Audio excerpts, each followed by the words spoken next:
بسم اللہ الرحمن الرحیم نحمدہ ونصلی علی رسول الکریم۔ ایک مختصر سی بات بہت ضروری ہے کرنا چاہیے۔ رمضان کے مہینے کی ابتدا میں بھی ماشاءاللہ سب کا خون جوش میں ہوتا ہے، یعنی بیٹری فل ہوتی ہے، لیکن ایک منزل متعین نہیں ہوتی تو اس کی وجہ سے 4-5 دن میں جوش ختم ہو جاتا ہے۔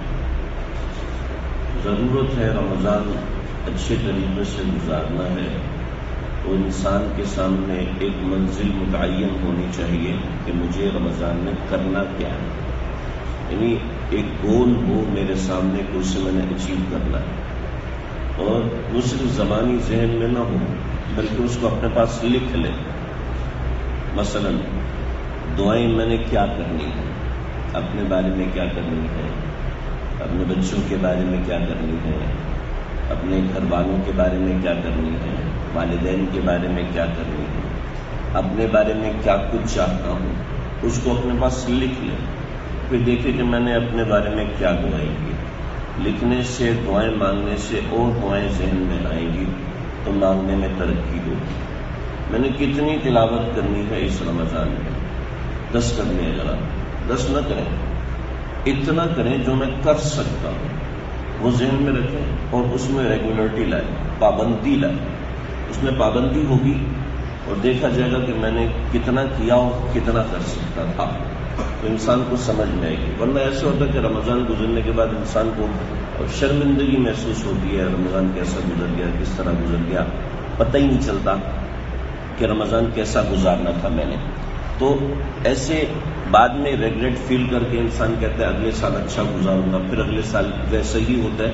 شروع کے 4-5 دن بیٹری فل ہوتی ہے اور پھر ڈاؤن ہوتی ہے، پھر 21 کے بعد دوبارہ بیٹری فل ہوتی ہے، 27 کو پھر ہوتا ہے، پھر انسان ان چیزوں میں لگ جاتا ہے۔ تو خود سے پہلے متعین کریں۔ 2017، 2018 اور 2019 کے اندر ایک تحقیق سامنے آئی کہ مسلمان رمضان کے اندر انٹرنیٹ 30 سے 40% زیادہ استعمال کرتا ہے، کیونکہ کام نہیں ہوتا کچھ اور فرصت ہے، دفتر کی طرف سے کچھ ریلیکسیشن ہے، گھر کی طرف سے کچھ سہولت ہے، تو وہ 30 سے 40% وقت انٹرنیٹ پہ گزرتا ہے، یوٹیوب اور فیس بک اور یہ اس طرح کی چیزیں دیکھنے میں گزرتا ہے۔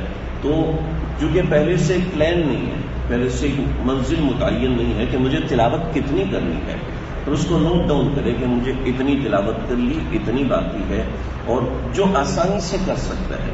تو جب انسان عبادت میں لگتا ہے، پابندی کرتا ہے، تو پھر اس کو تہجد پڑھنے کا دل کرتا ہے، اس کو جوش ہوتا ہے کہ نہیں مجھے کرنا ہے، میں نے پہلے بھی کیا ہے، آگے بھی کرنا ہے۔ لیکن جب ایک منزل سامنے نہیں ہوتی تو پھر انسان نیچے گرتا گرتا گرتا گرتا گرتا بالآخر کہتا ہے یار جیسا کہ گزر گیا ایسا ہی ہے۔ تو ایسا نہ ہو کہ یہ رمضان بھی پچھلے رمضان کی طرح ضائع ہو جائے، یا پچھلے رمضان میں اتنی عبادت ہوئی تھی، اس رمضان میں اس سے زیادہ ہونی چاہیے۔ اسی طریقے سے انسان کا تعین ہو، پہلے سے طے کردہ ہو کہ میں نے کتنا کرنا ہے، اور پھر اس کو انسان گنے کہ میں نے کتنا کیا ہے اور میں مزید کیا اچیو کر سکتا ہوں، اس کی انسان کوشش کرے۔ لاک ڈاؤن چل رہا ہے، اس کی وجہ سے بہت زیادہ سہولیات ہیں، انسان گھر کے اندر رہ رہا ہے، تو اس کے لیے انسان کو ہمیں خاص طور پہ مسلمانوں کو کوشش کرنی چاہیے۔ جس سے لاک ڈاؤن شروع ہوا، کچھ لوگوں نے مجھ سے کہا کہ ہمیں کیا کرنا ہے، میں ان سے کہا بھی آپ حفظ کرنا شروع کریں۔ مثلاً 3 ہفتوں کے اندر کئی ایسے نوجوان کو جب میں 4 پارے حفظ کر لیے، یعنی روزانہ 2 گھنٹے پڑھتے، اپنے دفتر کا کام بھی کرتے، دوسری چیزیں بھی کرتے، لیکن ایک ٹائم مینج کر لیے انہوں نے۔ تو ٹائم مینج کرنے کے بعد ان کو کام کرنے میں آسانی بھی ہوئی، موٹیویشن بھی ہوا، اور جب انہوں نے دیکھا کہ میں پڑھ نہیں سکتا تھا دیکھ کے، اور میں حفظ کر چکا ہوں 4 پارے، تو وہ ڈیفینیٹلی آگے بڑھے گا، کہتا ہے نہیں میں پورا کروں گا، بجائے اس کے کہ جی میرے پاس کام ہی نہیں ہے اور انٹرنیٹ سرفنگ میں لگ جائے اور دوسرے کاموں میں لگ جائے، تو اس کی وجہ سے نقصان ہوتا ہے۔ تو پہلے سے بھلے سے آپ کو گھنٹہ لگے، 2 گھنٹہ لگے، اپنی ڈائری کے اوپر یا ڈیلی پلانر بنائیں کہ مجھے ہر روز یہ کام کرنے، زیادہ کام نہ لیں، تھوڑے کام لیں۔ ایک چھٹی کا دن ہے، اس میں زیادہ کام اپنے اوپر رکھیں، تھوڑے کام لیں لیکن مسلسل کریں۔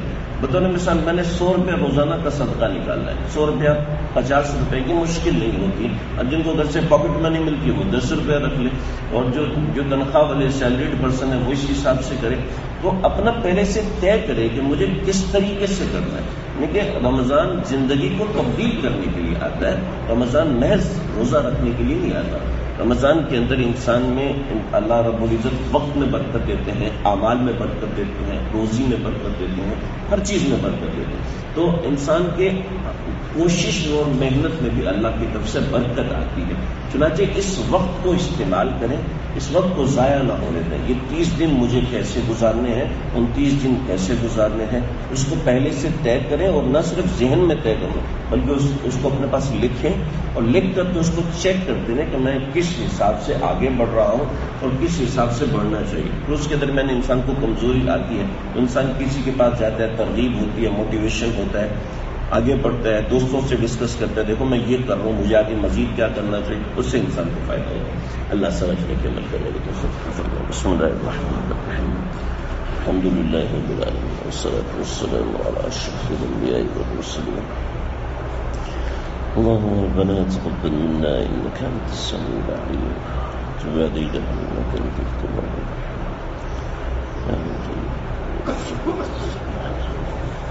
اللهم